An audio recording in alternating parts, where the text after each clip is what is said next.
Hello guys, welcome back to my channel. मैं हूं कीर्ति और स्वागत करती हूं आपका अपने इस यूट्यूब चैनल पर जिसका नाम है मेडिकोस की लाइब्रेरी। तो आज कल हमने देखा था कि हम एड्स के 4th स्टेज के ऊपर पहुंच गए थे, है ना। तो नहीं, 3rd स्टेज तक हमने कवर किया था। Sorry my mistake. आज हम करने जा रहे हैं स्टेज नंबर 4, ठीक है, एड्स की में। तो उसमें क्या होता है स्टेज 4 में बेटा? सबसे पहले तो HIV वेस्टिंग सिंड्रोम आपको वहां पर पेशेंट में देखने को मिलेगा। क्या मिलेगा? HIV वेस्टिंग सिंड्रोम, ठीक है। फिर आपको न्यूमोसिस्टाइटिस, निमोनिया देखने को मिलेगा। मैंने पहले भी बताया था कि रेस्पिरेटरी ट्रैक्ट डिसऑर्डर्स जो है वो पेशेंट को बहुत ज्यादा हो जाएंगे, ठीक है। तो रेस्पिरेटरी ट्रैक्ट बहुत ज्यादा अगर अफेक्ट होगा तो निमोनिया, टीबी, ये सब चीजें नॉर्मल होंगी उस पेशेंट के लिए, उसको झेलना ही पड़ेगा ये सब चीजें। फिर आता है आपका कैप्सूल सार्कोनोमा।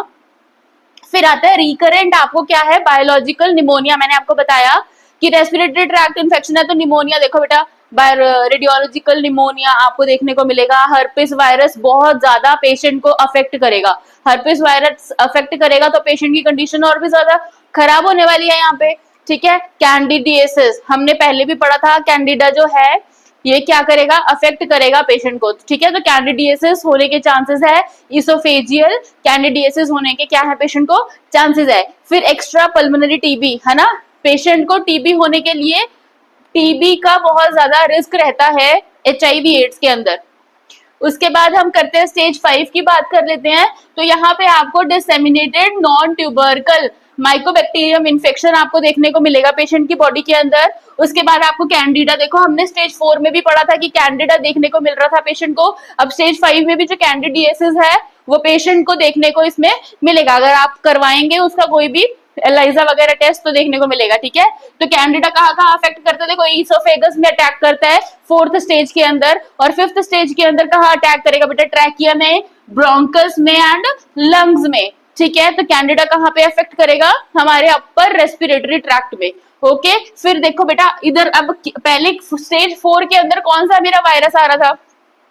ये आ रहा था ना, हर्पिस वायरस आ रहा था, कैंडिडा आ रहा था। और इस वाले स्टेज में, 5th वाले स्टेज में किस क्या आ रहा है बेटा? हर्पिस आ रहा है, देखो वापस से, ठीक है। हर्पिस सिम्प्लेक्स वायरस कहाँ पे अटैक करेगा? जितने भी हमारे विसरल, जो भी हमारे विसरल ऑर्गन्स है सब में विसरा ऑलमोस्ट मौजूद है ना। तो विसरल हर्पिस सिम्प्लेक्स वायरस, देखो हर्पिस वायरस जो है वो हमारे विसरल ऑर्गन्स को, visceral part of the body को क्या करेगा? अफेक्ट करना शुरू कर देगा। उसके बाद आपको साइटोमेगालो वायरस देखने को मिलेगा। CMV भी क्या करेगा? अटैक करेगा पेशेंट की बॉडी पे, अगर पेशेंट HIV अफेक्टेड है या उसको एड्स है तो, ठीक है। विसरल लिशमैनियासिस, विसरल लिशमैनियासिस देखने को मिलेगा पेशेंट की बॉडी के अंदर। और और क्या देखने को मिलेगा आपको? कार्डियोमायोपैथी आपको देखने को पेशेंट के अंदर मिलेगा।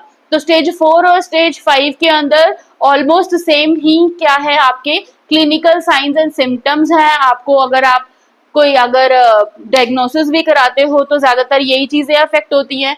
अपर रेस्पिरेटरी ट्रैक्ट इन्फेक्शंस आपको देखने को सबसे ज्यादा मिलेंगे। Candida, herpes virus, herpes zoster, ये ऐसे वायरसेस हैं जिनको, जो क्या है, अपॉर्चुनिस्टिक वायरस हैं, ठीक है, अपॉर्चुनिस्टिक बैक्टीरिया है। क्या करेंगे? सबसे ज्यादा अफेक्ट करेंगे उस टाइम पे पेशेंट को। तो स्टेज 4 एंड 5 मुझे लगता है आपको क्लियर हो गया होगा। अब हम चलते हैं इसके डायग्नोस्टिक टेस्टिंग की तरफ और इसके मेडिकेशन की तरफ।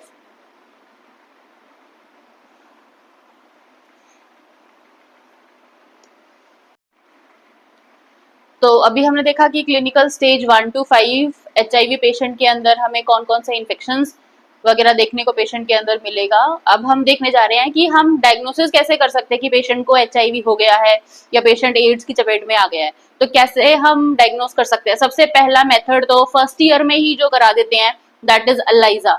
एलाइजा टेस्टिंग से हमें पता चल जाएगा कि पेशेंट इन्फेक्टेड है वायरस से या नहीं इन्फेक्टेड है। तो सबसे पहला आता है एलाइजा। एलाइजा का फुल फॉर्म क्या है? एंजाइम लिंक्ड इम्यूनोसॉर्बेंट एसे, ठीक है। ये 1 मार्क में भी क्वेश्चन आ सकता है ना, थोड़ा बहुत चेंज कर सकते हैं इसको। नेक्स्ट क्या है? नेक्स्ट क्या चीज हम टेस्ट करेंगे पेशेंट का? वेस्टर्न ब्लॉट कराएंगे पेशेंट का, ठीक है। नेक्स्ट टेस्ट कौन सा कराओगे आप? Western blot. थर्ड क्या कराओगे? वायरल लोड टेस्ट कर सकते हो। और सबसे पहले हमने फर्स्ट वाली वीडियो में देखा था कि पेशेंट के CD4 सेल्स जो हैं वो कंटिन्यूअसली क्या डिक्रीज होते जा रहे हैं, जैसे जैसे डिजीज जो है वो प्रोग्नोसिस कर रही है वैसे वैसे CD4 सेल्स डिक्रीज हो रहे हैं। तो एक टेस्ट आप CD4 सेल्स का भी करा सकते हो पेशेंट का, ठीक है। उसके बाद आप इस अगर पेशेंट इन्फेक्टेड हो गया है, ठीक है, इन केस पेशेंट HIV से इन्फेक्टेड हो गया है, वायरस से इन्फेक्टेड हो गया है, तो आप क्या करोगे, आप मैनेजमेंट में क्या करोगे, ट्रीटमेंट क्या दोगे पेशेंट को। तो हम सबको पता है कि पेशेंट अगर HIV वायरस से इन्फेक्टेड है तो हम ART पेशेंट का शुरू कर देंगे।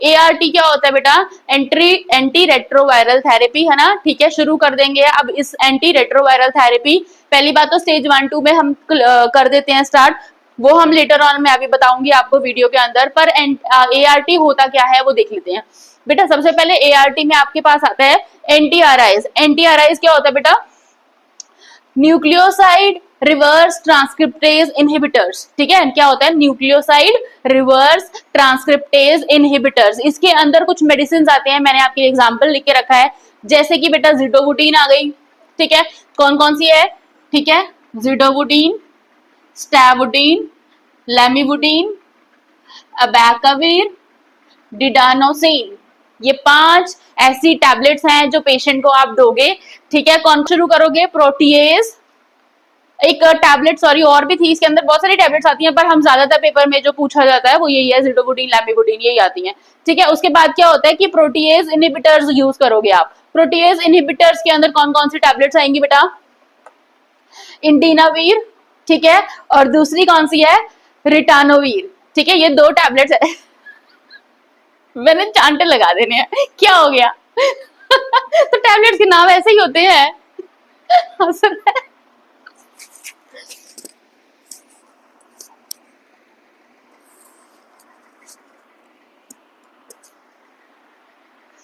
तो अब बात करने जा रहे हैं प्रोटीएज इनहिबिटर्स की। प्रोटीएज इनहिबिटर्स में कौन कौन सी टैबलेट्स आएंगी बेटा, एक तो आएगी हमारी इंडिनावीर, ठीक है, और दूसरी कौन सी आएगी, रिटोनावीर, इंडिनावीर एंड रिटोनावीर।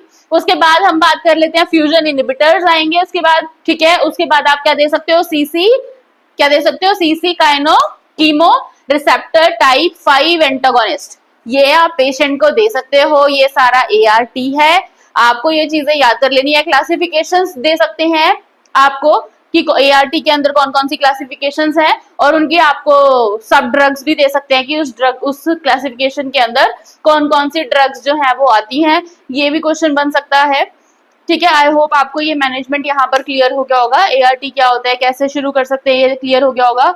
अब मैं आपको एक WHO की गाइडलाइंस के अकॉर्डिंग ART कब शुरू करना चाहिए, फर्स्ट स्टेज में क्या होगा, सेकंड में क्या होगा, उसका थोड़ा सा आपको एक डायग्राम बना के दिखा देती हूँ। अब हम बात कर रहे थे कि WHO के अकॉर्डिंग हमें ART शुरू कब करनी चाहिए। तो सबसे पहले आता है बेटा, कोई भी अगर अडल्ट है ना, और उसको क्लिनिकल स्टेज 1 और 2 है उसकी, तो आप क्या कर सकते हो, आप ART शुरू कर सकते हो, पर इसका एक रूल है, आप कब ART शुरू करोगे, जब पेशेंट के CD4 सेल्स जो हैं 500 से कम हो। जब पेशेंट के CD4 सेल्स क्या हो बेटा, 500 से कम हो, तो आप क्या कर सकते हो, ART को शुरू कर सकते हो। पर अगर वहीं पे कोई अगर स्टेज 3 एंड स्टेज 4 है, ठीक है, तो आप क्या करोगे, ART स्टार्ट करोगे ही करोगे, आप ये वेट नहीं करोगे कि CD4 सेल्स का काउंट क्या है। वैसे तो 500 से कम चला ही जाता है, पर आप क्या करोगे बेटा, ART शुरू कर दोगे पेशेंट की, आपको CD4 सेल्स की रिपोर्ट देखने की जरूरत नहीं है। If it is stage 3 and 4 go for ART। Then we are talking about pregnant अगर कोई लेडी है, ठीक है, तो उसके किसी भी स्टेज हो, अगर कोई भी स्टेज हो, डजेंट मैटर, आपको ART स्टार्ट करनी ही करनी है। इसमें भी सबसे ज्यादा मेडिसिन आप कौन कौन सी देते हो, जिडोबुटीन देते हो, और लेमिबुटीन देते हो, और एक मेडिसिन और है जो सबसे ज्यादा इंपॉर्टेंट है प्रेगनेंसी में, तो वो कौन सी है, वो है टिनोफोविर, ठीक है। कौन सी मेडिसिन है, याद रखिएगा, आपको ये प्रेगनेंसी वाला क्वेश्चन पेपर में बहुत ज्यादा इंपॉर्टेंट है, आ सकता है। फिर आता है टीबी पेशेंट्स। टीबी पेशेंट्स में देखो बेटा, already upper respiratory tract infected है, that is why the patient is going through TB, है ना। तो टीबी पेशेंट को आप क्या करोगे, कोई भी स्टेज है, doesn't matter, don't go for CD4 cells, है ना, don't wait for CD4 cell count, just start ART। जब भी आपको पता लग रहा है कि पेशेंट अफेक्टेड है, आप ART स्टार्ट कर सकते हो, ठीक है। तो ये जो गाइडलाइंस है ये WHO ने दी हुई है। ये मेरा पार्ट 2 था एड्स के ऊपर, HIV के ऊपर। आई होप इतना आपको समझ में आ गया होगा। अगर इससे रिलेटेड आपके कोई भी क्वेश्चंस हैं या फिर कोई और क्वेश्चंस जो कभी पेपर में आए हैं और उसका आपको आंसर चाहिए, तो आप मुझे कांटेक्ट कर सकते हो, कमेंट कर सकते हो। Thank you so much for watching.